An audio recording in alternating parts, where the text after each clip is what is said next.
Me did the Isaac Jumpo, but me a family the great temple and bring one man come on here too much G8. Too much G8, more too much. Now, so me, I'm more fire.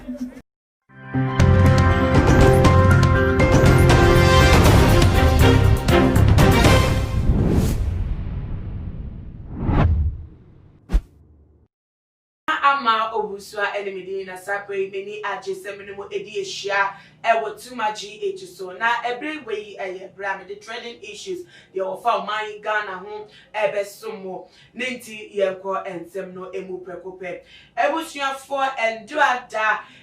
National Democratic Party headed by Mrs. Nana Kunetu Ajiman Rawlings, a former president JJ Rawlings, the wife, no, woman hold press conference na and simple and woman yielded to appointee our woman address the state of a year party no as at now niknu efrimwi na and some dear woman ka bebre na dodo na to say ko editia National Democratic Congress niknu ni party of fine day you know na do na equity community na ensem no de IAP na to say ewiem ayanyum edi amawo na no enenam so Emma Sabre communication director of National Democratic Congress ni the lawyer Sami Jemfi wabeyi ensem no ano wo kwan a wo ne se esefata emun na ansana meko na no yie no emun me ka mo se edwumeko eso ya se ema yedwumede yi ebremo Mama Juliet Ventures Mama Juliet akodare ewo kitchen we ni edemu asisi hu nyama nti wo pede di mu branch a branch e wodi tese obi age atumudia na wafa ne number no ewo asewo ne wafre no entepa so na tese waye se juma no edema na 24/7 wo ye juma ya available every bia wo friend na so no wo ma quick response no nti bomo dia na fa Mama Juliet number no na friend no ebiemo so no loan master wo mo eso ebo besia de ema abanye juma ye for a wo mo eje wo mo akechia the free controller and account office say wo pebu se bi finance wo project bi na wo affordability na wo sachi wakechia the free controller and account office in kwade na say wuni how say police o say nurse mi o pass o betimi afom number no o afre o within 24 hours na won sa etimi aka wo loan no na dem so no wo interest rate no wo form boko na ye ko ensem no eso no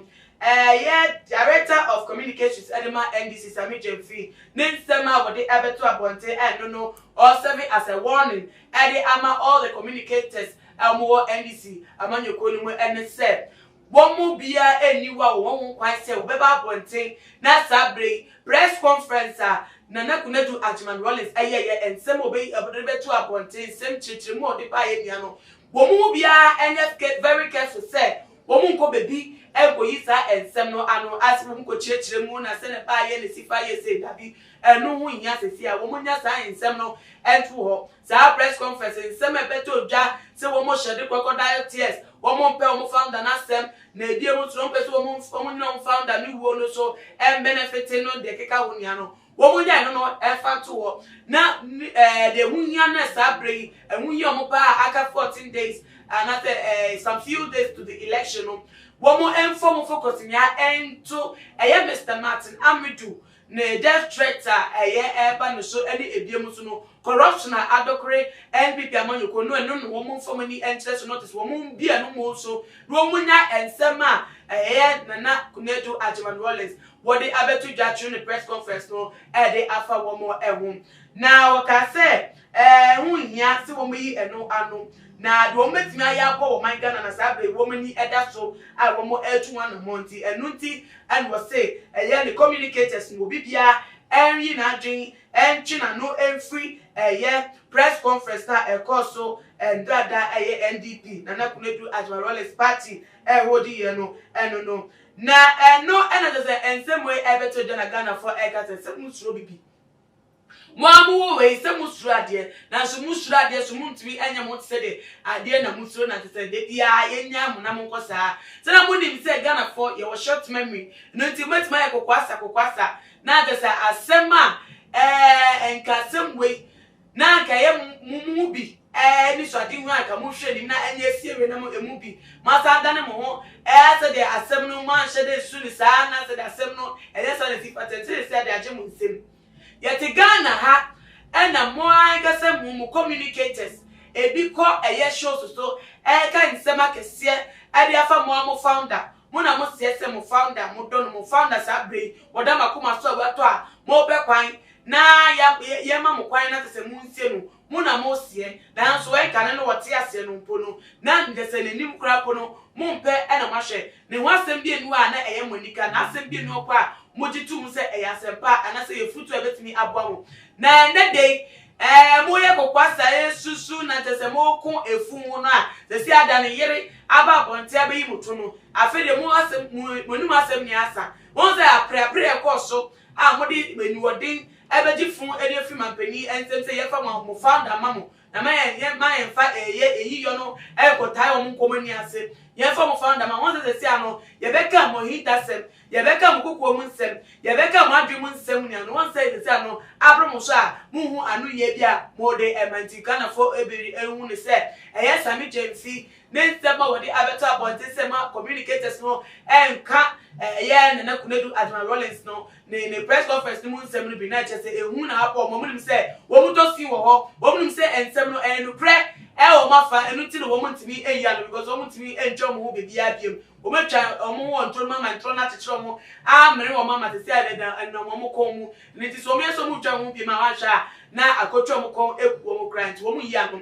na ebie mu so no ebi so ka se sa bre we je anye bre de be address the do's and don'ts and it say your nyama bi a wentimi anye nya bre we ne bi address de obetimi aye sesi ano e na Ghana for ehwe nim so mehu no matter say dey fi won ti so ka say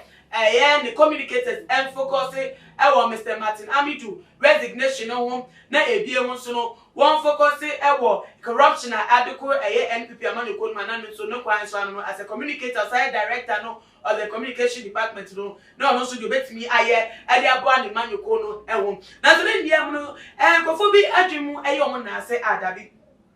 adenti na Mr. Martin Amidu ni resignation no so no ago ehia de amomo a wo mo beti wo mo nyina so engeni political point no nto lawyer Sami Jefi aka ya to ni communicator stream mu say wo mo focus wo sa ensem no so ene bia so wo mo te kire ana wo mo bo mu bia na wo mo ka ho bi say Mr. Martin Amidu ye wo party member and wo ma wo wana se atwetwe na aka ensem ku na sun ade maybe appointment appointment bi atutu na ni a wo ni say favorable ni ti na nam so embo the resignation letter abetu da na say die mpa na lawyer Sami Jefi patress say the communicators no focusing on Mr. Martin Amidu the death threat any ebiem to corruption adequate NPP amani na say ensem no aye bebre na so ade de nipa bako for edrimuniti na me de akonya no ato e de amaw wo so atwentre no bomodi anefa so me your comment section na ebiem so no share video we ma wo bibia na say ensem no entime entre gosa na me kan sa no follow yen Instagram and your Twitter handles are TooMuchGH_, Facebook also your board and day and too much GH. Nana ama obusa enemidin. Na me ya doma ebedi ehia makrabu. Fit any assassin din and your friend say mechanic. Zana prophet kumichacha my sister me YouTube no. Baby a me hwe bia ma change here floor and ma ba too much GH. Shit na prophet kumichacha me so me hwe.